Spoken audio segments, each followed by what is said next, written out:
How to block ads on Facebook mobile app. While you can't completely block ads on the Facebook mobile app, you can limit and control what types of ads you see. Open the Facebook app, tap the menu icon, then go to Settings and Privacy and select Settings. Scroll down to the Permission section and tap on Ad Preferences. Here, you can manage your ad topics, advertisers, and ad settings. You can choose to see fewer ads about certain topics like alcohol or parenting by selecting See Less.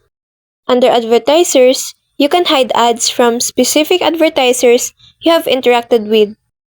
And in Ad Settings, you can control whether Facebook uses data from other apps and websites to show you personalized ads.